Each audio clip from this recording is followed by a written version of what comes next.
100 वक्ता 100 संकल्प। इस विशेष कार्यक्रम में आप सभी का हार्दिक स्वागत है। मोदी जी के द्वारा शुरू किया गया कार्यक्रम मन की बात आज अपने 100 एपिसोड पूरे कर चुका है।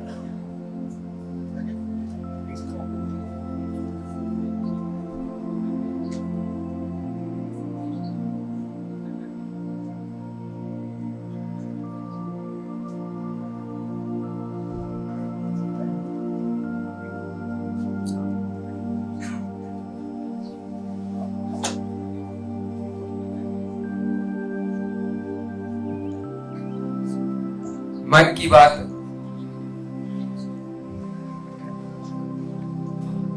बात कार्यक्रम के आज तक 103 एपिसोड पूरे हो चुके हैं और 104वां एपिसोड कल प्रसारित होगा। ये लगभग जो 100 एपिसोड हो चुके हैं, इनको संकलित करने के लिए, इनकी यादें ताजा करने के लिए, इनको दोहराने के लिए और नई पीढ़ी तक इसका जो मैसेज है वो पहुंचाने के लिए आदरणीय डॉक्टर राघवेंद्र शर्मा जी द्वारा एक विचार उनके दिमाग में आया और उसको उन्होंने क्रियान्वित करने का निर्णय लिया, संकल्प लिया। और इस कार्यक्रम में 100 एपिसोड पूरे होंगे और 100 ही संकल्प लिए जाएंगे, 100 ही वक्ता होंगे। तो इस कार्यक्रम को हम आरंभ करते हैं। आज के इस कार्यक्रम में हमारे मुख्य वक्ता है श्री सुशील यादव जी, वरिष्ठ प्रचारक, राष्ट्रीय स्वयंसेवक संघ।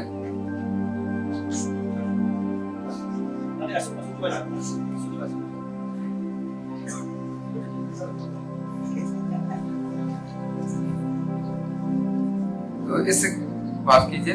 इस कार्यक्रम में मुख्य वक्ता के रूप में हमारे साथ हैं आज लॉयन अशोक ठाकुर जी। आप एसपीएस ग्रुप के संचालक हैं और लॉयंस क्लब के गवर्नर, भूतपूर्व गवर्नर हैं। आप हमारे साथ हैं। मुख्य अतिथि के रूप में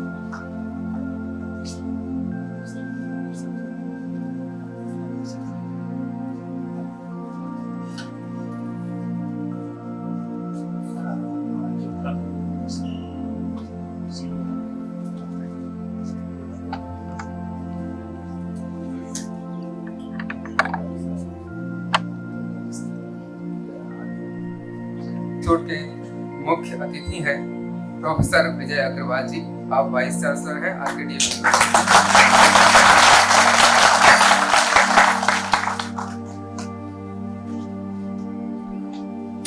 विशेष अतिथि के रूप में हमारे साथ आज हैं योगराज जी। आप सीईओ हैं आरकेडीएम। आप सभी का मंच पर स्वागत है, अभिनंदन है।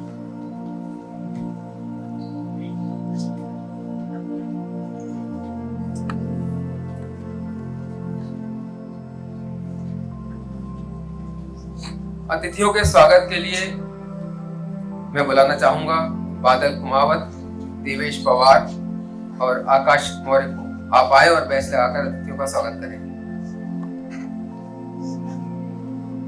बादल कुमावत, देवेश पवार और आकाश मौर्य।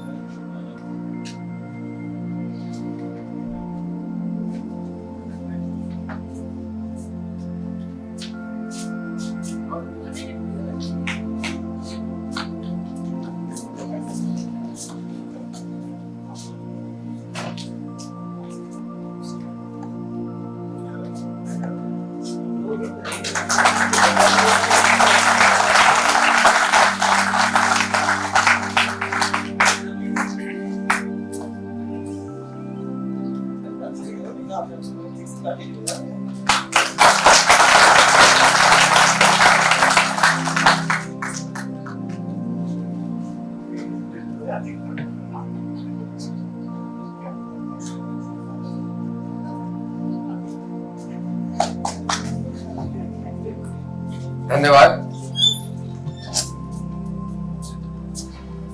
आज का मन की बात not out at the rate of 100 कार्यक्रम हम आरंभ कर रहे हैं इन पंक्तियों के साथ, क्योंकि मेरे सामने सारे युवा बैठे हुए हैं, किसी न किसी लक्ष्य के लिए वो संघर्ष कर रहे हैं। तो लक्ष्य पर पहुंचने के लिए सिर्फ 2 पंक्तियां। जब तक ना हो सफल, जब तक ना हो सफल, नींद चैन की त्यागो तुम, और संघर्षों का मैदान छोड़ मत भागो तुम, संघर्षों का मैदान छोड़ मत भागो तुम। कुछ किए बिना ही जय जयकार नहीं होती, कुछ किए बिना ही जय जयकार नहीं होती, और कोशिश करने वालों की हार नहीं होती, कोशिश करने वालों की हार नहीं होती। हमारे डॉक्टर राघवेंद्र शर्मा जी ने एक जो कोशिश की है, निश्चित रूप से वो फलीभूत होने जा रही है और 100वें एपिसोड की तरफ हम अग्रसर हैं। तो इसके लिए उनको शुभकामनाएं और कार्यक्रम आरंभ करते हैं हम मन की बात के साथ।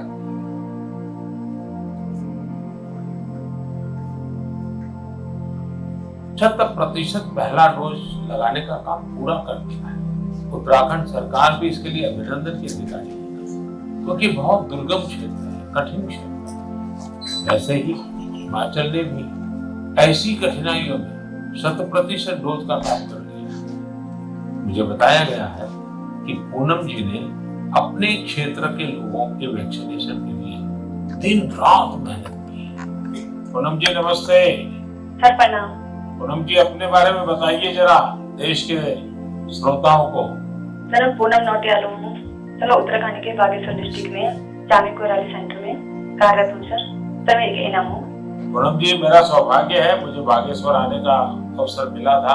वो एक प्रकार से तीर्थ क्षेत्र रहा है, तो वहाँ पुरातन मंदिर वगैरह भी मैं बहुत प्रभावित हुआ था। कुछ सदियों पहले कैसे लोगों ने काम किया होगा। हाँ जी सर। पूनम जी क्या आपने अपने क्षेत्र के सभी लोगों का वैक्सीनेशन करवा लिया है? हाँ जी सर, सभी लोगों का हो चुका है। आपको किसी प्रकार की दिक्कत का भी सामना करना पड़ा क्या? हाँ जी सर। सर हम लोग जैसे बारिश होती थी वहाँ पे और रोड ब्लॉक हो जाती थी सर, नदी पार करके गए हैं सर हम लोग ना। और सर घर घर गए हैं, जैसे NSCDC के अंतर्गत हम लोग घर घर गए हैं जो लोग सेंटर में नहीं आ सकते थे, जैसे बुजुर्ग लोग और दिव्यांग लोग, गर्भवती महिलाएं, धात्री महिलाएं, ये लोग सर। लेकिन वहाँ तो पहाड़ों पर घर भी बहुत दूर दूर होते हैं, तो एक दिन में कितना कर पाते थे आप? सर किलोमीटर के साथ 10 किलोमीटर, कभी 8 किलोमीटर। खैर ये जो तराई में रहने वाले लोग हैं, उनको ये समझ नहीं आएगा कि 8-10 किलोमीटर क्या होता है। मुझे मालूम है पहाड़ के 8-10 किलोमीटर मतलब पूरा दिन चला जाता है। हाँ जी। लेकिन एक दिन में, क्योंकि बड़ा मेहनत का काम है और वैक्सीनेशन का सारा सामान उठा करके जाना, आपके साथ कोई सहायक रहते थे कि नहीं? हाँ जी, टीम मेंबर हम लोग 5 लोग रहते थे ना। हाँ। तो उसमें डॉक्टर हो गए, फिर एएनएम हो गई, फार्मासिस्ट हो गए, आशा हो गई और डाटा एंट्री ऑपरेटर हो गए। अच्छा, वो डाटा एंट्री वहाँ कनेक्टिविटी मिल जाती थी या फिर बागेश्वर आने के बाद करते थे? सर कहीं कहीं मिल जाती, कहीं कहीं बागेश्वर आने के बाद करते थे। अच्छा, मुझे बताया गया है पूनम जी कि आपने आउट ऑफ द वे जाकर लोगों का टीका लगवाया। ये क्या कल्पना है आपके मन में, विचार कैसे आया और कैसे किया आपने? हम लोगों ने पूरी टीम ने संकल्प लिया था कि हम लोग एक भी व्यक्ति छूटना नहीं चाहिए, हमारे देश से पुरानी बीमारी दूर भागनी चाहिए।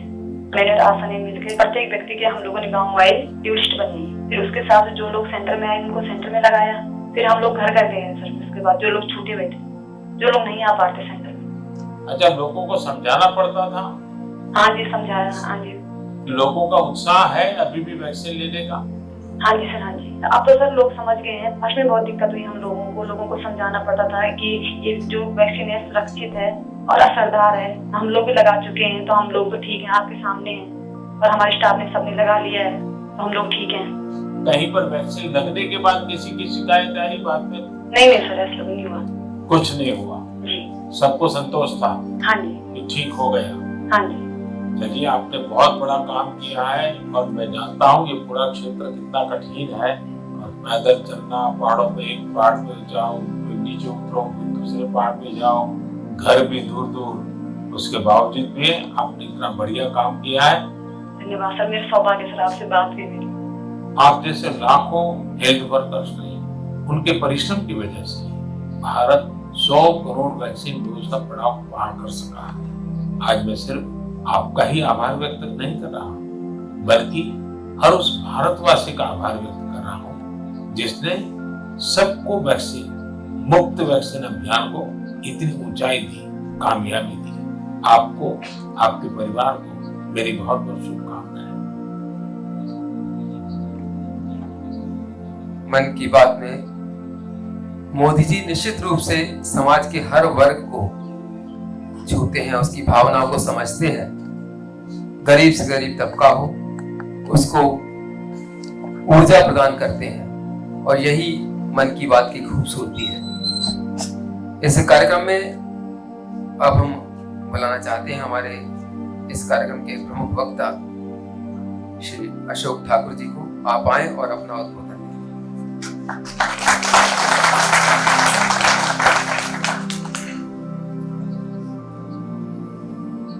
सम्मानीय मंच, अति सम्मानीय सदन,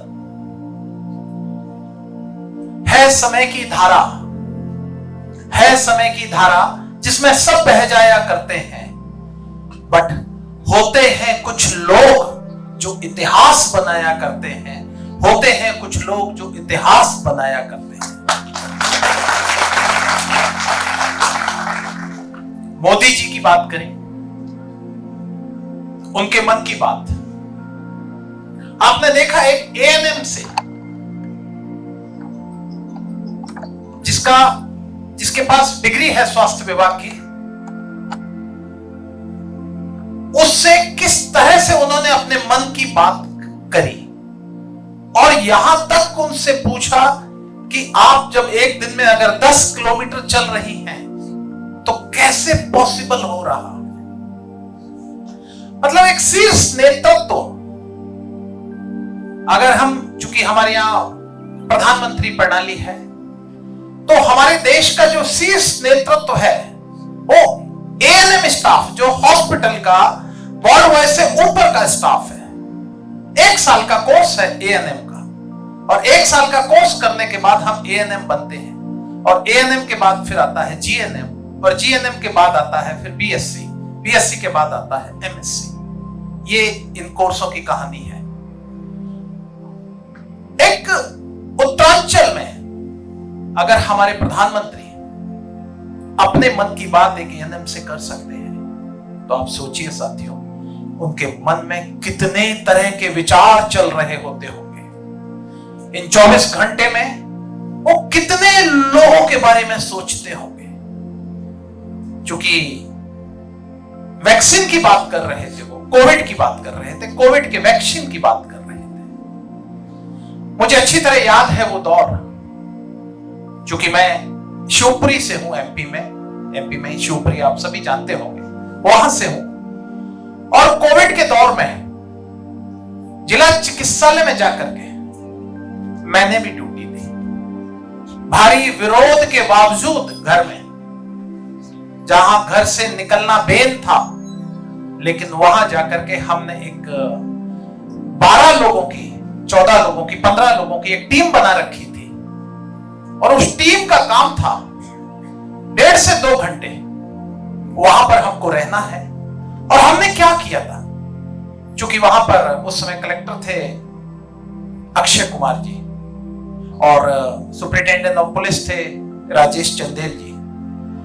मैंने अपनी करीब मान लीजिए कि हाफ सेंचुरी लगा चुका हूं, 50 साल के अगर मैं बात करूं, तो मैंने ऐसी जोड़ी बहुत कम देखी है।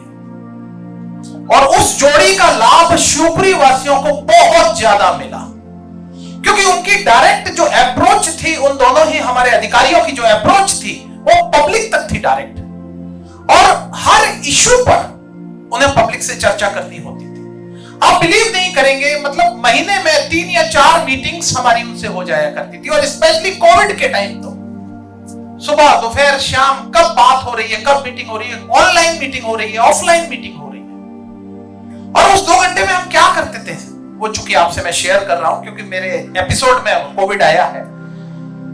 आप देखिए, हमने हमारे मोबाइल नंबर हर पेशेंट के पलक के ऊपर जो वॉल होती है वहां पर लगा रखे थे और उनको बोल रखा था कि अगर आपको किसी भी तरह की, आपको या आपके पेशेंट को कोई भी प्रॉब्लम है, ये मोबाइल नंबर है, इनमें से आप किसी भी मोबाइल नंबर पर बात करें। और हमने ऊपर एक रूम बना रखा था, वहां पर एलईडी लगा करके हर वार्ड की हर पलंग को हम वहां से ऑब्जर्व कर रहे थे। और हम क्या करते थे, जैसे ही किसी पेशेंट के अटेंडर का अगर हमारे पास फोन आया, हम सीधे डॉक्टर से बात करते थे और कोशिश करते थे कि उसको एज सून एज पॉसिबल वहां तक हेल्प पहुंचे। बस ये हमारा काम होता था। और करीब महीनों के इस काम में मुझे नहीं पता हमने कितने लोगों की मदद की होगी, क्योंकि नंबर ऑफ काउंट हम गिनना भी नहीं चाहते थे, लेकिन एक दिल को एक बहुत सुकून मिलता था। और जब लौट के आते थे घर में तो एक विरोध के साथ घर में एंट्री करते थे। लेकिन हमने ये देखा कि जब हजारों स्वयंसेवक, क्योंकि मैं खुद भी एक लायंस क्लब से हूं और हमारा जो क्लब है वो भी सिर्फ इसी भावना के साथ काम करता है, दीन दुखियों की सेवा करता। हमने अपने क्लब के माध्यम से भी जो लोग पलायन कर रहे थे, हमारे जो सबसे महत्वपूर्ण कड़ी में बोलूं, हमारे पुलिसकर्मी, हमारे पुलिस अधिकारी जो ड्यूटीज करते थे, अगर हम उनको ले जा करके टाइम पर ब्रेकफास्ट या पानी की बोतलें या चाय या लंच या डिनर भी अगर हम उन्हें प्रोवाइड कर पा रहे थे, तो हम अपने आप को गौरवान्वित महसूस कर रहे थे वो सर्विस एक्टिविटीज करके। हम भाग्यशाली हैं जो हमें मोदी जी जैसा प्रधानमंत्री अपने टाइम में मिला। और मैं रियली बोलता हूं आपसे, अभी आज ही शायद वो बाहर से लौटे हैं और दिल्ली ना जाते हुए सीधे बेंगलोर पहुंचे और उन साइंटिस्टों से मिले जिनके माध्यम से हमने वो इतिहास रचा जिस पर पूरा विश्व आज भारत को टकटकी लगा करके देख रहा है, पूरा विश्व। क्योंकि ये कारनामा करने वाला भारत इकलौता देश है जिसने पूरे विश्व में अपनी धाक जमा रखी है, और वो सिर्फ और सिर्फ मोदी जी के नेतृत्व में। क्योंकि दक्षिण पोल पर, दक्षिण ध्रुव पर जो कारनामा भारत ने किया है, वो कारनामा करने वाला भारत पहला देश है।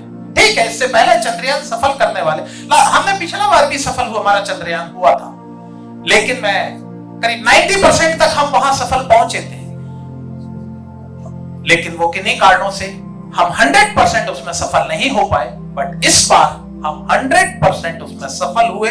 और इस उपलब्धि पर मैं अपने आप को एज ए भारतीय होने के नाते अपने आप को गौरवान्वित महसूस करता हूं कि हम उस देश के वासी हैं जिस देश का नंबर पहला है पूरे विश्व में।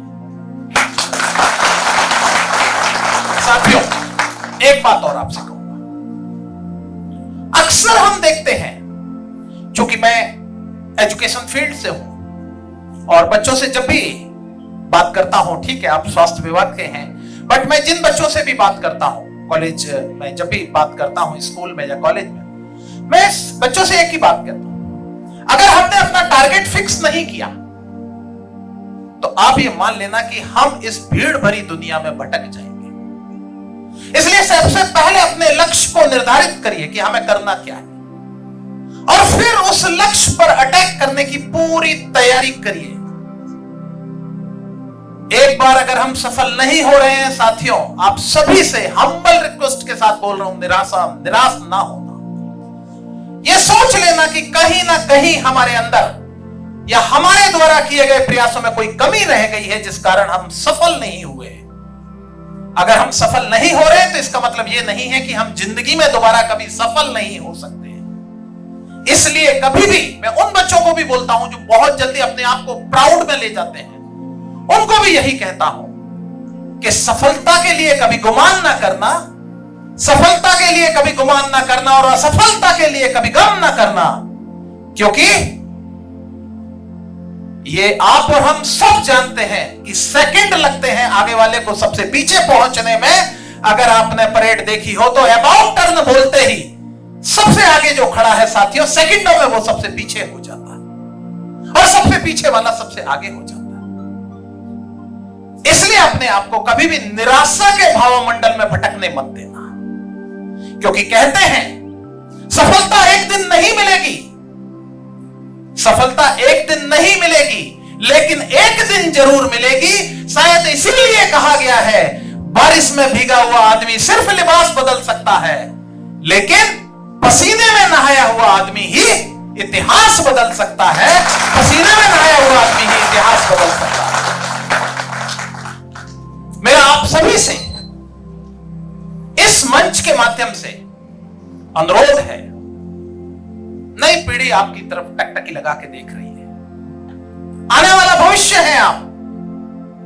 अक्सर हम बोलते हैं निराश होने के बाद, क्या किया शासन ने हमारे लिए, क्या किया फलाने मुख्यमंत्री ने हमारे लिए, या क्या किया फलाने प्रधानमंत्री ने हमारे लिए। कभी एक पल के लिए अपने अंदर झांक के देखना, क्या किया हमने हमारे भारत के लिए, क्या किया हमने हमारे भारत के लिए। साथियों, जवाब आपको तुरंत मिल जाएगा। अगर हमने पहली सोच में अगर अपना देश नहीं रखा, पहली सोच में अगर हमने अपना देश नहीं रखा, देश को सबसे ऊपर नहीं रखा, तो साहब आपने भी देखा है, हमने भी देखा है अफगानिस्तान जैसे देशों को जो हवाई जहाज पर लटकते हुए नागरिक भाग रहे थे। इसलिए सबसे पहली प्राथमिकता हमारा देश है। अगर देश प्रधान है, देश प्रथम है, तो आप और हमारे द्वारा हर किया गया कार्य सक्सेस है। आप कितना भी धन इकट्ठा कर लो, कितनी भी पूंजी इकट्ठी कर लो, लेकिन अगर कभी देश छोड़ के भागना पड़ा तो वो धन और पूंजी आपके साथ नहीं जाएगी। तो हमें हमारे भारत के लिए ऐसे प्रयास करने हैं कि कभी देश छोड़ के भागना ना पड़े, और अगर काम करना पड़े तो हमें अपने देश में रह करके देश हित को देखते हुए, देश को सर्वोपरि मानते हुए देश हित के लिए कार्य किया जाए। मैं आप सभी से एक ही अनुरोध करूंगा, आने वाला टाइम आपका है, नए भारत का युग है, नया भारत बन रहा है। हम 21वीं सदी से ऊपर और अग्रसर हो रहे हैं। ये हम तभी सफल हो पाएंगे जब हम कंधे से कंधा मिला करके देश हित में अपना काम करेंगे। देश हित में किया गया कोई भी आपका कार्य हो व्यर्थ नहीं जाएगा। आप ये ना सोचें कि सिर्फ बॉर्डर पर खड़ा हुआ व्यक्ति ही देश हित में काम कर रहा है। जिससे बात कर रहे थे हमारे प्रधानमंत्री मोदी जी, क्या वो देश हित नहीं है? वो भी देश हित है, क्योंकि वो एएनएम महिला जो थी वो 10 किलोमीटर चल करके भी सैकड़ों लोगों को एक दिन में वैक्सीन लगा रही थी। वो कार्य भी किया गया, देश हित में किया गया कार्य है। इसलिए ऐसा कोई भी काम जो आप कर रहे हैं, वो हर काम ऐसा जिससे हम देश हित की बात कर सकें, वो सारे काम देश हित में है। कोविड में सैकड़ों नहीं लाखों लोगों ने काम किया, सड़क पर आकर के काम किया, अपनी जान को जोखिम में डाल करके काम किया। क्या वो देश हित नहीं था? अगर किसी भी एक व्यक्ति को बचाने के लिए अगर आज हम काम कर रहे हैं, वो देश हित है। मुझे याद नहीं है मैंने कितनी बार ब्लड डोनेट किया है, मुझे याद नहीं है। क्या वो देश हित नहीं है? अगर मैंने अपने दिए हुए रक्त से अगर किसी की जान बचाई है, मैं उसे देश हित मानता हूं। अगर आज हम अपने बच्चों को पढ़ा करके, हमारे समाज के बच्चों को पढ़ा करके आगे लाने में अगर हम अपना रोल अदा कर रहे हैं, वो देश हित है।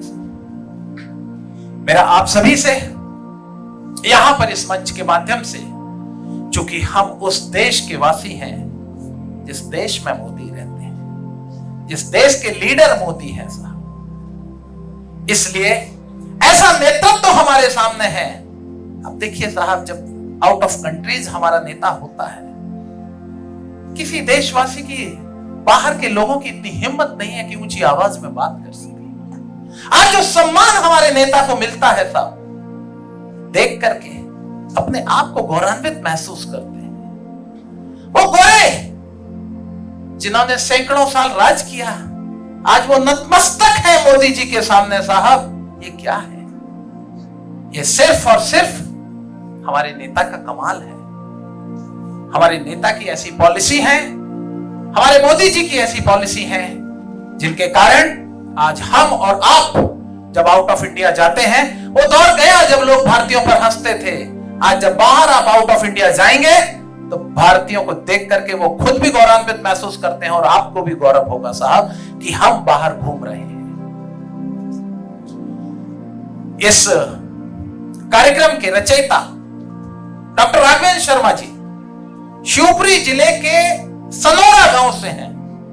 शिवपुरी जिले की पिछोर तहसील के सनोरा गांव से हैं, जिन्होंने इस कार्यक्रम को रेडी किया और कोशिश की उन्होंने कि क्यों ना हम मोदी जी के 103 एपिसोड को कंटिन्यूटी नॉन स्टॉप इस 103 एपिसोड को हम चलाएं। और आज देखिए साहब, हम 81वें एपिसोड के आप और हम गवाह बन रहे हैं। नंबर ऑफ 81 और कल जब इस कार्यक्रम का समापन होगा उस समय आप और हम 104 नंबर का एपिसोड देख रहे होंगे और उसका समय होगा 10 से 12 के बीच में।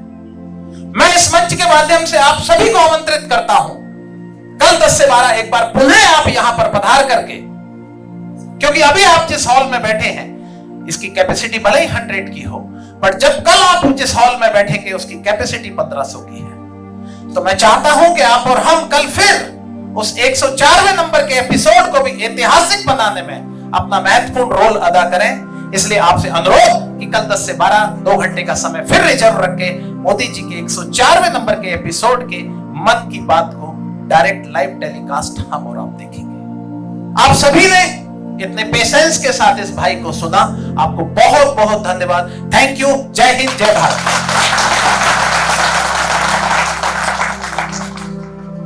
धन्यवाद अशोक ठाकुर जी आपके ऊर्जावान उद्बोधन के लिए।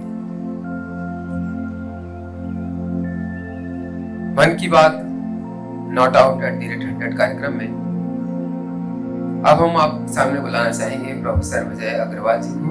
आप वाइस चांसलर हैं आरकेडीएफ यूनिवर्सिटी। आप आइए और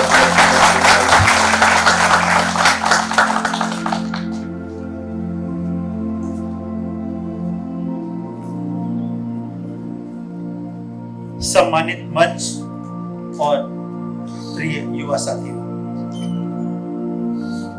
आज हमारे माननीय प्रधानमंत्री जी के जिस एपिसोड पर हम लोग यहाँ पर चर्चा कर रहे हैं वह 81वां एपिसोड कोरोना वैक्सीन के एक साधारण जो वैक्सीनेशन कैंप के माध्यम से जो काम कर रही थी उनके मन के अंदर जो उथल पुथल और जो विचार थे उसके साथ प्रधानमंत्री जी ने बातचीत की।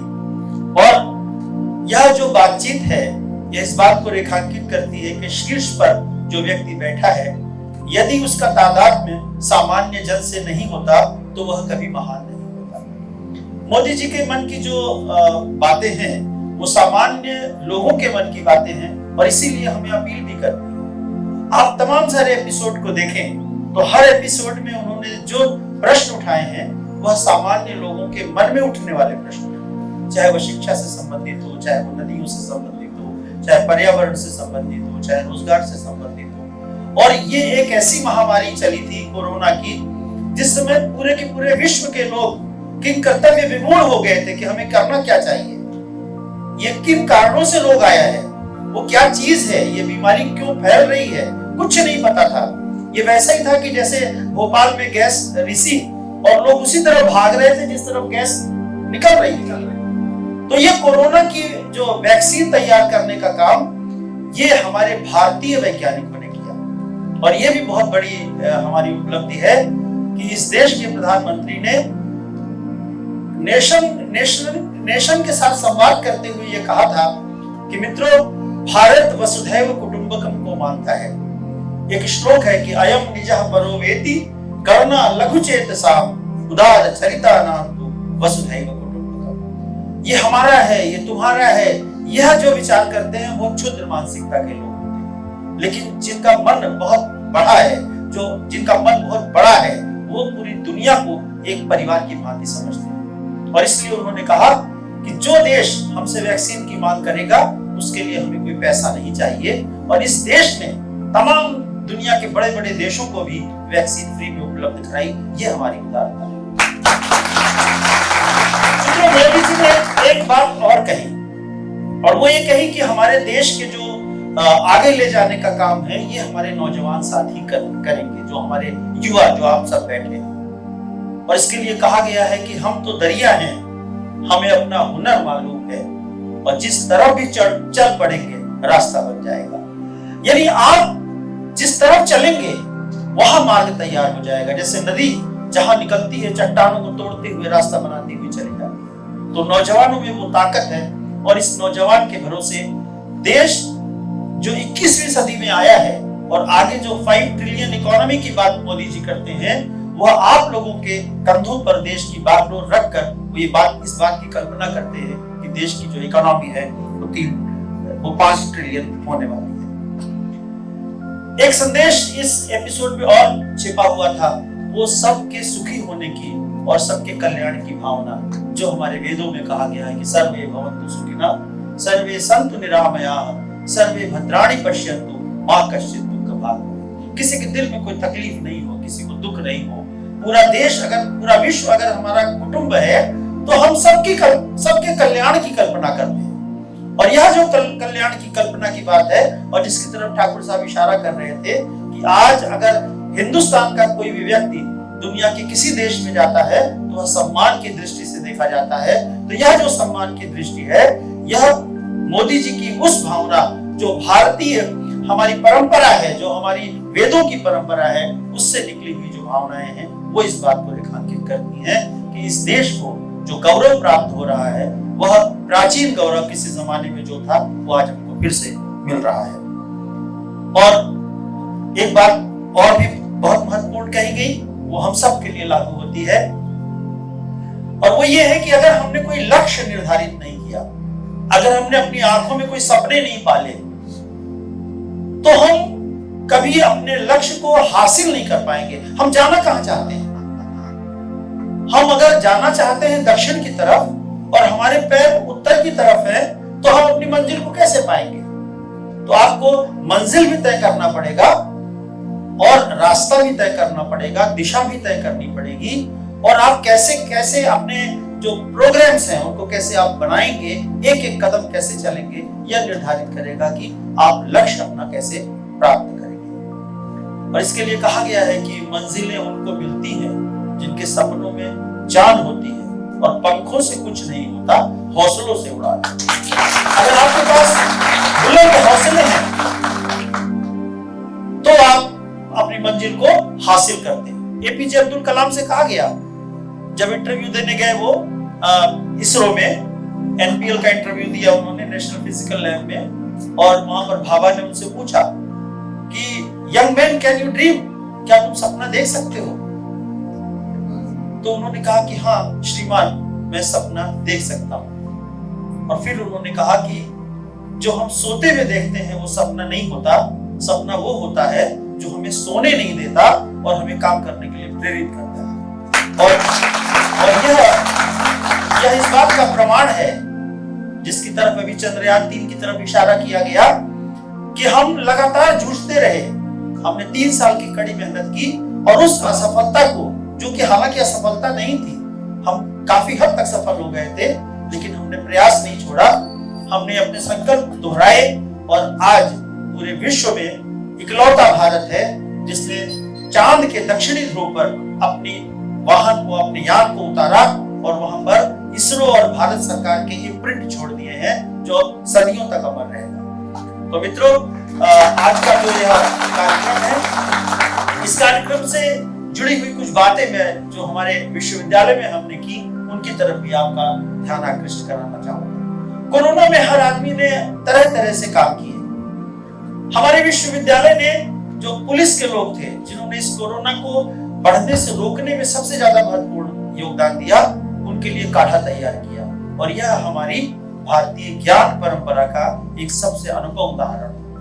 हमारे भारतीय ज्ञान परंपरा है, वो कहता है कि रोग प्रतिरोधक क्षमता अगर आप में विकसित होती है, तो आपको वायरस क्या कर लेगा, कोरोना क्या कर लेगा, और कोरोना से ऊपर भी कोई वायरस आएगा तो क्या कर लेगा, लेकिन आपकी रोग प्रतिरोधक क्षमता अच्छी होनी चाहिए। और इसके लिए आयुर्वेद ने हमको एक काढ़ा दिया है। वह काढ़ा हमारे विश्वविद्यालय के आयुर्वेद विभाग ने बनाया, और एक भी पुलिसकर्मी जिसने हमारे विश्व और सारे आते थे हमारे विश्वविद्यालय में, एक भी पुलिसकर्मी बीमार नहीं पड़ा उस कोरोना के काल में। और काढ़ा ने उनकी जो रोग प्रतिरोधक क्षमता थी उसको बहुत अच्छा किया। हमने एक रोबोट तैयार किया, वह रोबोट वैक्सीनेशन का काम करता था। लोगों ने कमरों में बैठकर और मरीजों के बीच में जाने का काम किया, लेकिन बहुत सारे लोग उससे प्रभावित हो गए। लगभग सारे के सारे डॉक्टर्स, सारे के सारे जो अटेंडेंट्स थे, उनमें से 99% लोग कोरोना से प्रभावित हुए, लेकिन उन लोगों ने अपनी आस नहीं छोड़ी और जो मानव सेवा का संकल्प लिया था उससे पीछे नहीं हटे। तो हम लोगों ने एक रोबोट बनाया।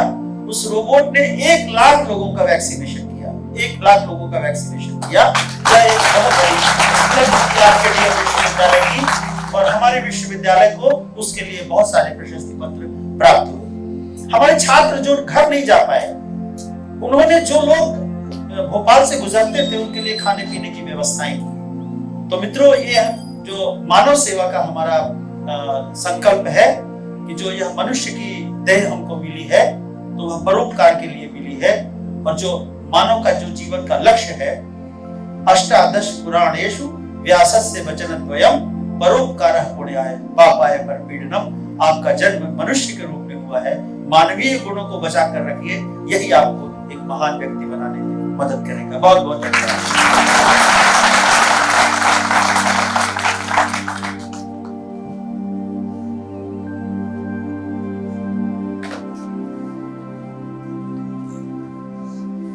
धन्यवाद सर। अग्रवाल साहब ने बहुत अच्छे शब्दों में इस कार्यक्रम की व्याख्या की। निश्चित रूप से ये जो एक सपना है, ये भी एक सपना ही था, इसे उन्होंने जागती आंखों में देखा डॉक्टर राघवेंद्र शर्मा जी ने, और उसे साकार करने में हम और आप उनका सहयोग कर रहे हैं। निश्चित रूप से ये एक अच्छी भावना का प्रतीक है। राघवेंद्र शर्मा जी के मन में एक विचार आता है,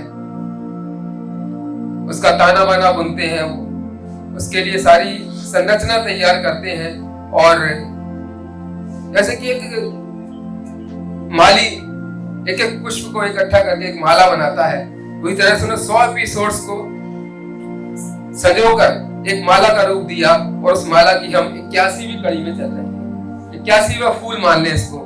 तो निश्चित रूप से हम चाहते हैं कि उनका यह संकल्प पूरा हो, और उसमें हम हृदय से सहयोग कर रहे हैं। अभी आज चंद्रयान 2 की बात, चंद्रयान 3 की बात चल रही थी, जहां भारत हमारा पहुंचा है। तो इस पर कुछ पंक्तियां हैं। अच्छा है चांद चंद्रयान पर गया है, अच्छा है चांद चंद्रयान पर गया है, दरअसल चांद पर विज्ञान गया है। शुक्र है वहां ना कोई धर्म गया है, ना कोई जात पात गई है, ना ही राजनीति का पराक्रम गया है, वहां वैज्ञानिकों का परिश्रम गया है, वहां वैज्ञानिकों का परिश्रम गया है।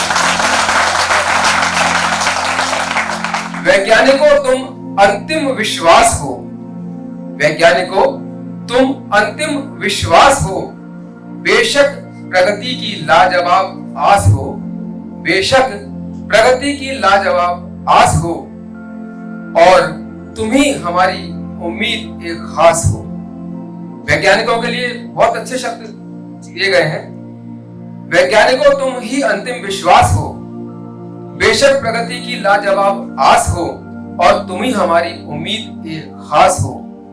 कुछ भी करो पर देश ना निराश हो, कुछ भी करो पर देश ना निराश हो। वैज्ञानिकों से हमारी अपेक्षा है कि देश की प्रगति में निरंतर, जैसे आज तक सहयोग होता रहा है, असफलताएं आई लेकिन उससे हम घबराए नहीं। उन असफलताओं का हमने डटकर सामना किया, और कहां गलती थी, कहां हमारी चूक हुई, उनका बारीकी से निरीक्षण परीक्षण किया, और उसके बाद एक रिसर्च के माध्यम से हमने उन परेशानियों को दूर किया, उन समस्याओं को दूर किया। जैसे कि बात चल रही थी चंद्रयान 2 जो हमारा असफल हुआ था, उसके पीछे एक कारण यह था कि उसकी हम गति को अंतिम समय पे नियंत्रित नहीं कर पाए थे। और निश्चित रूप से हम देखते हैं कभी भी हम कोई वाहन को भी जब कहीं रोकना होता है हमें, अगर एकदम स्पीड में जाके रोकेंगे तो विस्फोट की स्थिति बनती है, या तो वाहन डैमेज होगा या कुछ और डैमेज होगा। तो वही स्थितियां बनी थी चंद्रयान 2 के साथ में, और उनका परीक्षण निरीक्षण करने के बाद जो भी संश्लेषण हुआ और बहुत कम समय में, ज्यादा समय नहीं लिया हमारे वैज्ञानिकों ने, बहुत कम समय में एक नया अभियान तैयार किया, नया सर्वे हुआ, नया सब सिस्टम बना और चंद्रयान 3 सफलता के शिखर पर पहुंच गया। और सिर्फ चंद्रयान ही नहीं पहुंचा, उसने सारे देश को सफलता के आसमान पर ले जाकर खड़ा कर दिया है। आज विश्व में भारत का नाम गर्व के साथ लिया जा रहा है, और हम तो अपने देश के प्रति वैसे भी गौरवान्वित थे, लेकिन आज गर्व के साथ कह सकते हैं कि हम उस महान देश के नागरिक हैं जिसने चंद्रयान 3 को सफलता से चांद पर पहुंचाया। इसकी अंतिम पंक्तियां हैं, हे इसरो तुझे दिल से सलाम है, हे इसरो तुझे दिल से सलाम है अपना, तूने पूरा किया देश के गौरव का सपना, तूने पूरा किया देश के गौरव का सपना, तुम इस जज्बे को यूं ही बरकरार रखना, तुम इस जज्बे को यूं ही बरकरार रखना, ना किसी अंधश्रद्धा का कर्जदार करना। जय जवान, जय किसान, जय विज्ञान। तो ये विज्ञान है जिसने हमें गौरव दिलाया और चंद्रयान 3 की सफलता हमें मिली। और ये डॉक्टर राघवेंद्र जी का सपना है कि उसने हमें और आपको सबको मिलवाया। इस मंच के माध्यम से आपको मन की बात से रूबरू होने का मौका दिया। मन की बात जो कि 23 तारीख से कार्यक्रम निरंतर चल रहा है, 100 घंटे 100 वक्ता 100 संकल्प। हर एपिसोड के साथ वक्ता बदल रहे हैं, हर एपिसोड के साथ श्रोता बदल रहे हैं, हर एपिसोड के साथ हम एक नया संकल्प ले रहे हैं। ये बहुत बड़ी बात है, और निश्चित रूप से इस सपने के लिए, इस कार्यक्रम के लिए जो सपना देखकर उन्होंने संजोया कार्यक्रम और इस कार्यक्रम को तैयार किया, इसके लिए डॉक्टर राघवेंद्र शर्मा जी और उनकी पूरी टीम बधाई की पात्र है।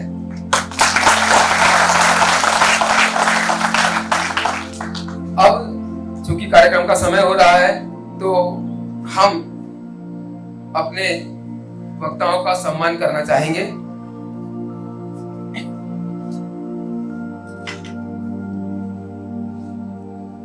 सम्मान करने के लिए मैं आमंत्रित कर रहा हूं सचिन मालवीय, वैभव बैरागी और शिवम पवार को। आप आए और हमारे अतिथियों का सम्मान करें। सचिन मालवीय, वैभव बैरागी और शिवम पवार।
धन्यवाद।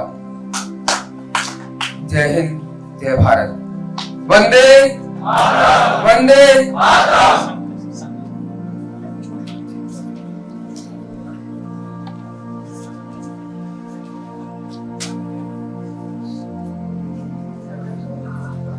सभी यहाँ युवा बैठे हुए हैं, आप सभी से निवेदन, कृपया अपने स्थान पर खड़े हो जाएं और अपना सीधा हाथ आगे कर लें। हम ट्रैफिक के ऊपर संकल्प लेंगे। मैं संकल्प लेता हूं